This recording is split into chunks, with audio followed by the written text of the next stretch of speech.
For any Xbox or PlayStation codes or cheap games on any platform, use the referral link in the description. It'll take you to g2a.com. Use the promo code CHES over there and you'll get yourself 3% cash back. For all No Identity merchandise, hats, hoodies and t-shirts, follow the link in the description down below to the No Identity Fan Fibre website. Hey guys, welcome to episode number 2 of Season 3 here on the Career Mode Road to Glory. Firstly, let me apologise for the state of me. I got hat hair, I'm full of cold, I feel like death warmed up. So, no Cambridge United kit today, a hoodie to try and keep warm. So I've got the shivers and the sweats in. Sometimes I'm really hot, sometimes I'm really cold. I might sound different because I'm bunged up. I've got cough and flu medicine coming out my earballs. I rattle because I've taken so many tablets. Hopefully we can still enjoy some FIFA Career Mode today, despite the fact that I'm really not in a state to be doing much else, to be honest. So I'm going to record this video and then I'm going back to bed. Hopefully you guys enjoy though. Do drop the video a like rating if you do. Thank you for all of your feedback so far. On yesterday's episode, we put a vote in the straw poll, put a vote in the description, a link to a straw poll, which will still be there in the description down below, to try and figure out what sort of layout we want to do, what sort of scheme we want to do with regards playing the games this year. So far, after about 1,000 votes, it's very heavily in favour of continuing the Play 3 Sim 2 scenario that we've been using in League 1 and 2. To get through this championship season as quickly as possible to then get to the Premier League. So it looks like that's going to be the case. Of course, I'll keep the vote running whilst we move through this pre-season tournament and just the pre-season in general. And then once we get out of the transfer window, we'll put into effect the decision that you guys have come to. So far, it's 70% to 30% in favour of 5 games per episode, 3 played, 2 simmed, which is obviously what we've done so far in Season 1 and 2. Once we get to the Premier League, I'll be playing every game. Don't worry about that. We won't be simulating any games in the Prem. But obviously, in the lower leagues, you play 46 league games per season rather than 38. So the league season is extended and obviously as well involved in multiple cup competitions. So the seasons could get quite long. So that's why we've accelerated the process of Seasons 1 and 2. Someone made a very good point, though, in the comment section. They said they wanted me to continue to play 3 Sim 2 for the championship season unless the simulated games start to affect our promotion chances. If that does happen, then I will play every single game. Because, of course, we don't want to simulate games and end up losing games and not getting promoted. We want to get into the Premier League as quickly as possible. So I may end up playing every game anyway, but we'll start off with the Play 3 Sim 2. As always, though, whilst we're in pre-season, I'll play 2 games per episode and we'll have transfer action to bulk out the episodes so that they're of normal lengths as well. So far, we've only had 1 episode in this third season, so we'll try and sell on some more players. A couple of people saying perhaps send Will Norris out on loan and then immediately recall him to try and help his morale situation, which is something I'm considering. I can't do it as of yet because we put a counter offer in to Aston Villa for him, but once that comes back, if they're going to give me a significant amount of money, then I'll let Will Norris go. If not, then I'll try the whole loan him out, call him back thing, the little trick to fool the game into thinking that he's happy again. So maybe that'll work in our favour. I might give. No, I'll start. So I was thinking about giving Jedos a start on the right hand side, but we'll keep Navarrete there. If we do end up selling Will Norris, then we will have to, of course, replace the player on the thumbnail with regards to the cover star for the series. Let me know. I mean, we'll probably wait until the end of the transfer window, in fairness, because we might bring someone else in that you might want to see on the cover star or as a cover star. But as things stand, out of everybody we have in the team right now, who do you think we should put on the thumbnail as the cover star for the series? That's if, of course, Will Norris leaves. If he doesn't leave, we'll leave Will Norris there. But he may be leaving the club in this window. We'll just have to wait and see. Hopefully, though, we got a win in the first group stage game yesterday. And hopefully we can get victories in at least one of the remaining 2 group stage games here to ensure that we get as much prize money as possible from this pre-season tournament. We have the availability of up to £4 million to add to the transfer budget should we win this pre-season tournament, which would be vital. That would effectively more than double our current transfer budget. So that is the preference. We started with a 3-1 or 3-0? 3-1, I think. 3-1 win. Now we've got Pescara from Italy.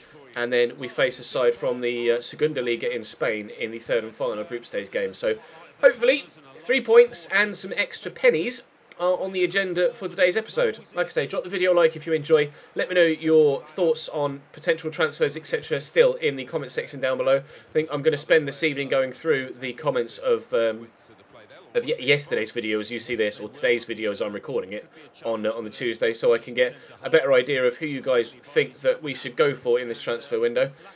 And then I'm probably just going to go and sleep for 24 hours. But yes, we'll try and get a win here against Pescara to start things off. Navarrete. I've got Joel Mason making runs down the right. We'll pull it back to Navarrete and then look inside there to Jamie McLaren. Lozano's made the run and he's onside here. Anthony Lozano. Oh, good save by the keeper. Very good save. Was on his left foot there, Lozano. I tried to angle it so I could perhaps try and take it with the outside of my right, but I think he still took it with his left. Tried to sneak it under the keeper, but he's done well there. The goalkeeper Pescara. We stay at 0-0 20 minutes in. It's the first real chance of the game, though. Trying to get a tackle in there on Crescenzi, but I couldn't. But thankfully, his cross is terrible. Foreman, nice turn. Look for Lozano. Get it to McLaren. Hit first time. Oh, and into the back of the net it goes. Periodically can't do anything about that one this time around. Made a good point-blank save from Anthony Lozano earlier on, as McLaren played Lozano in. This time around, Lozano plays McLaren in, and he's able to just beat the keeper to it and slot it. Oh, he did get something on there, actually, the keeper. I think you'll see that better from this replay here. See, it's low, and then he just knocks it higher up into the back of the net, but couldn't react quickly enough. 1-0 Cambridge United in the 34th minute. McLaren, we've got them on the counter-attack. Greco played in. Someone coming, but will turn inside. Oh, he's done brilliantly there, Greco, and pull it back to Jamie McLaren. And he's got 2 in as many minutes. It's Cambridge 2, Pescara 0 here. We scored in the 34th, and now we've scored in the 38th. So not necessarily 2 in as many minutes, but 2 in 4, which isn't bad. Greco there, lovely dribbling footwork to turn inside. I won't lie, I tried to do a McGeady spin, and he didn't do it. But the footwork still was effective, and Jamie McLaren is clearly the striker in form at the beginning of this season. He was a striker in form at the end of last season as well. He's just so good, so effective in front of goal now that I've figured out how to play with him. I'm very much enjoying playing with Jamie McLaren. Good strength shown by Bailey Wright, but still couldn't outmuscle the man off the ball. And Matrita, oh, that was nicely done. Completely sold me with a cut back inside. Thankfully, Hamilton was there to make the save. They've made a change, taken off Selassie. That's towards the near post. Where's that going? It's not even going to go out. Hamilton claims it well. I conceded a couple of goals like that over the weekend on in-foot champions. And they just play it to that near post and the striker flicks it backwards and the keeper doesn't know how to deal with it. I'm going to try and implement that with a couple of set-piece routines in this career mode now as well, because it seems to be a rather effective tactic. At least it was effective against me in Foot Champions. And can McLaren get a hat-trick? No, he can't. He does get to it, but the keeper's done well. And Greco's done brilliantly to maintain possession there. Get that to Ninnis. Come across here to Joel Mason. Uche's going to make that run in behind. And Uche can make it 3 perhaps. Yes, he can. Brilliant finish. Uche Piatsu makes it 3-0 Cambridge United. We're definitely getting 3 points here. It'll be 6 points from 6 available in the opening 2 games of the group stage, and that should put us through to the knockout stages, which means I can play a full rotation side against the 3rd team in the group stage, which means our best players will be fit and ready and raring to go for the knockouts. Oh, lovely ball through by Pepe into Zampano. Surely this is going to be 3-1, and is. They've pulled one back here, Pescara. You can see how frustrated the keeper is, how easy that through ball split the entire defence. I'm pretty similarly frustrated, to be fair, but still, it was a good finish. That heavy touch there, I thought the keeper might have gotten to it, but no. Into the back of the net it goes 3-1. Thankfully, our overall result isn't going to be affected by that. I don't see them scoring another 2 in the remaining 7 minutes, so we should still get 3 points here. If we don't, I should probably just give up and never play FIFA again, shouldn't I, really? If I concede 3 goals in the final 10 mins. Final whistle goes, a 3-1 victory. Very convincing performance as well. Very, very pleased with that, to be fair. Jamie McLaren proving that he is the man of the moment so far this season. They had a number of chances, though, Pescara. Wasn't necessarily that one-sided. The other group, Oviedo beat Sheffield Wednesday in the other side of the group, so I'm not sure what that does for the group stage. We're on 6 points though, so we should be through now. Let's head back to the transfer window. An offer of 2.1 million from Celtic for Will Norris. I'm going to reject that. Aston Villa have pulled out of the deal for him. They weren't keen on paying, I can't even remember what I counter-offered, 6.5 I think it was, wasn't it? I think it was 6.5. They've pulled out of it though. So what we will do is go to this tab. We'll go to Will Norris. And I've still got, we counter-offered a number of teams at 6.5 million, didn't we? All right, well, I'll have to wait until all of those clubs have come back to me and said that they either are or aren't happy to pay 6.5 million. Presumably, they're all going to say no. Cardiff have said no as well. I think, was there a third team as well? I'm not sure. We'll have a quick check. So I should be at, wrong screen, Ches. I should be able to put him on the loan list once. Yes, an offer from Walsall as well that's pending. He's a very popular player, Will Norris, but so far nobody is willing to match my valuation. Oviedo, there we go. Walsall rejected, Bristol Rovers rejected, and Cairn rejected. Right, so I can now theoretically, I'll reject that from Leeds as well. I can now throw him on the loan list, send him out on loan, recall him immediately, and that should fix his morale issue, which means he should be happy to stay at the club. Theoretically. Wrong tab again, says. I'm just completely out of it, aren't I? I can't even manage my way around the menus without messing up. Oh, my days, I've done it again. Right, there you are, Will. Add to the loan lists. Interest being shown by Deportivo. Feels he's underpaid. His morale is now okay, though. So his morale has improved. That's strange, but never mind. We'll head now into this game against Oviedo. We're both definitely through, so I can play a full rotation side of the youngsters, etc., and not worry about not getting through. So we should get decent prize money from this game as well once we're finished. It's Fernandez. Out to Fernandez. To Viti. Gets past one challenge. And I don't know what happened with the defender there, but he's passed another, and they hit the side netting in the opening 4 minutes. Oviedo carving me apart there. Hopefully that's not a pattern that continues for the rest of the game. Alanese. Nice 1-2 with Mitsu. Oviedo playing brilliant football here. Like, I cannot cope with the way that they're playing the ball about. Corner to come in. It's very deep and whipped well. And that's looping in, and Norris has to tip that over. I genuinely can't cope with Real Oviedo here. This has been ridiculous. Viti to whip the ball into the near post. Shadows gets it partly away, and Petrak will complete that clearance, thankfully.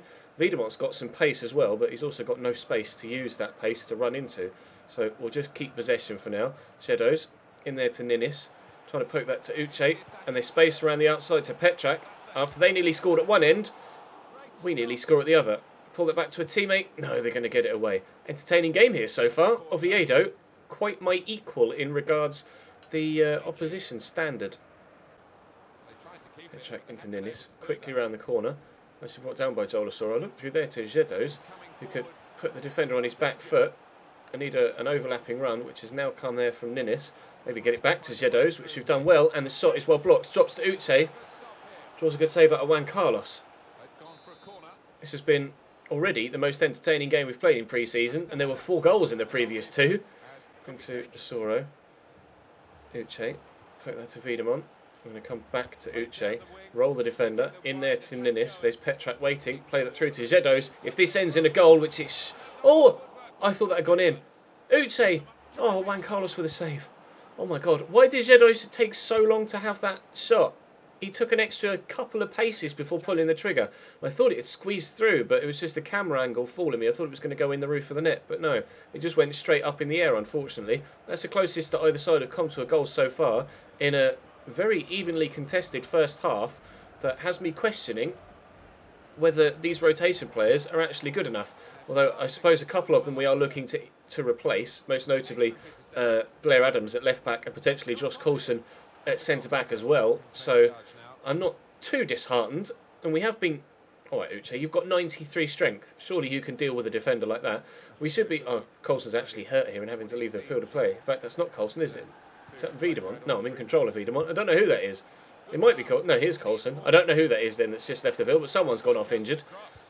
And the cross comes in, and Petrak should head that clear and has done. Right, counter-attack. You've got like 1,000 pace to Sora use it. Oh, it's just about to play Uche over the top. 0-0 at half-time. I'm going to have to bring someone off to... who was it? Oh, it was Blair Adams, the left-back. All right, well, we'll take Blair Adams off. Carl Met can actually play at left-back, I think. No, he used to be able to play at left back. I'm almost certain of it. Oh well, he's playing at left back now. We'll make the change and we'll continue on into the second half. Ninis has done well to win that back though. Uche round the corner here looking for Jolasoro, whose pace comes in handy. Pull it back for Uche. Oh, finish! It was played slightly behind him, but he's just kind of leant forward and dug it out from underneath him and arrowed that into the bottom corner. No wonder Joel Asoro is so pleased with him. Nice ball round the corner, and he just gets himself back into the box. Great ball back to him, but yeah, that's a wonderful finish. Keeper seemed a little bit cautious going down to his right-hand side there because he had a defender next to him. Don't know whether that put him off, whether he was like, I'm going to get hurt here if I dive full blast for this, straight into my defender's legs. So kind of went down half-hearted. Thankfully, by doing so, it's gifted us a 1-0 lead. Darling across to Berry. Space out wide. In fact, plenty of space out wide. Didn't even notice that there was this much space out wide. Mediolito can look to turn inside. Now, can he find a teammate? George Maris is there waiting for it. It's actually Joel Asoro. And then George Maris. How has he saved that? The keeper is so good. We could have scored 4 or 5 in this game if it weren't for him. And it's Josh Coulson, but why not? Oh, that was floating towards the far top corner, but Juan Carlos again makes the save. And there goes the final whistle. A very difficult game there against Oviedo, but we do still come away with 3 points and a victory and a clean sheet as well, which is pleasing, especially after conceding in the previous 2 friendlies as well. I'm pleased with that. 11 shots, 9 on target. They had 7, but 2 were off target, and they kept the ball very well. A typical Spanish side. Very good in possession, but they didn't create enough. We will face one of Copenhagen, Osasuna, Levante or Nastic in the knockout rounds. I don't know who got through on the other half of the draw, but we are through and Pescara are through. So, it's gonna... No, we are through. Real Oviedo are through, sorry. £1 million added to our transfer budget. Tar very much. And Blair Adams is out for 3 weeks with a twisted ankle, which is a shame. But thankfully, we don't need him that much right now. Another transfer offer for Will. Oh, it's a loan offer. Yeah, sorry, I added him on the loan list, didn't I? Right. Well, I'll accept that. We'll send Will Norris out on loan and then give it a week and I'll recall him. And then hopefully that will solve his morale situation. And it shouldn't cost us that much to recall him either. A matter of £10,000 to £20,000 perhaps. So anything else going to happen between now and the next game? No. Right. Shall I see if I can recall him already? I don't know whether we'd be able to do that. Can I? Call him from loan? Alright, I've done that. Now that should theoretically sort out Will Norris's morale. We'll see. Let's have a look in the squad report, shall we? I'm doing this on suggestion from you guys.